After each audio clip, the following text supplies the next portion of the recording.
Well, folks, we're about ready to announce the results of the championship fiddle-off, but before we do, a couple things I'd like to add. First of all, I want to recognize a friend of mine out here in front. He's been here all day, Stork Montgomery. Give Stork a hand.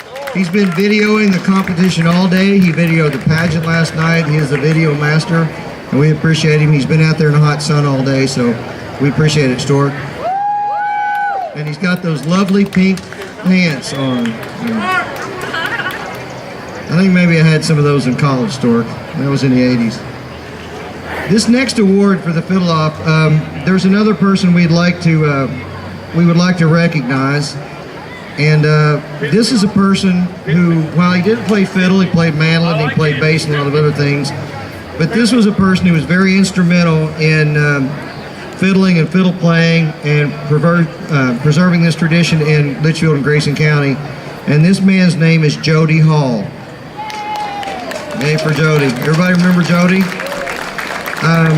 As you may know, Jodie was the founder of the Kentucky State Old Time Fiddlers Championship and was steward of that for many, many, many years. He's from here in town. I got my first real good fiddle from Jodie Hall.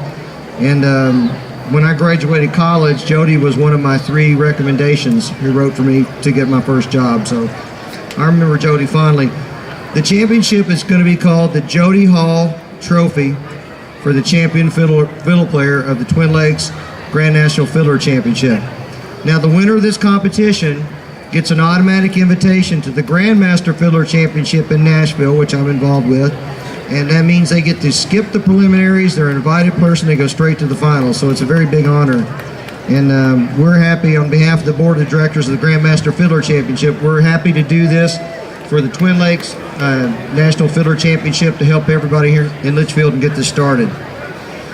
So the committee decided to name the award the Jodie Hall Trophy, and I'd like to read you a very short biography that Carolyn and Sharon and Steve Hall put together for me.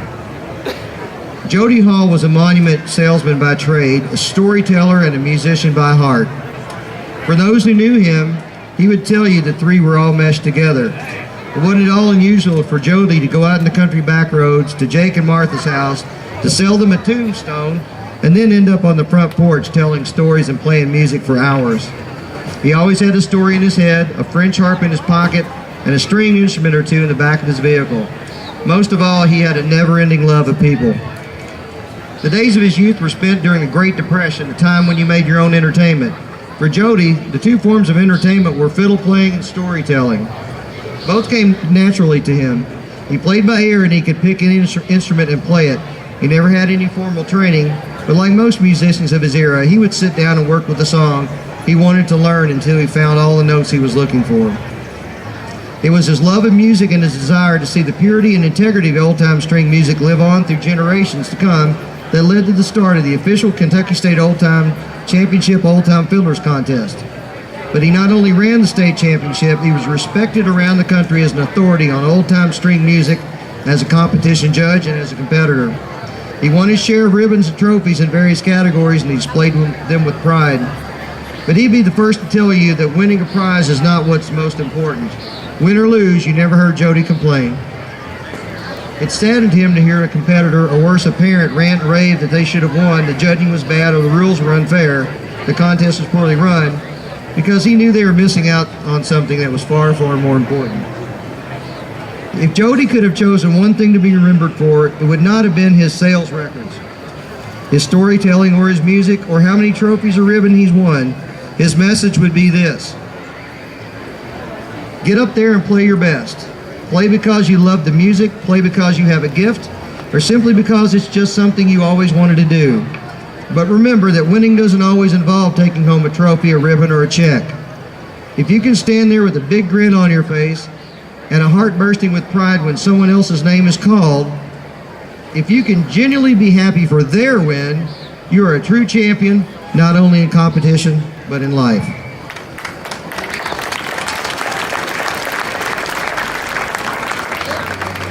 So with that in mind, could we have our top 5 champion fiddle players? And I'm going to turn things back over to Kevin. All right, folks, 5th place, 2012, Mr. John Jarbo. Thank you, John.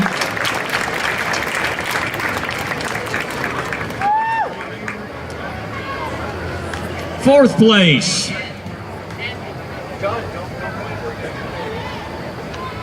Fourth place, Amber Adkins.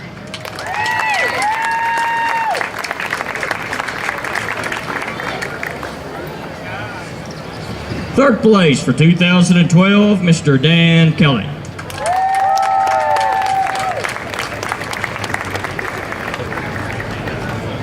Tell you what, the girls, where are you two, the last two? Get up here. You have just whooped the boys today.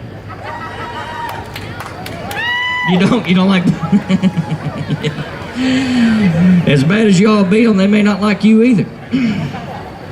All right, second place, 2012, Bethany Brickoff. The pride of Lexington, Kentucky today.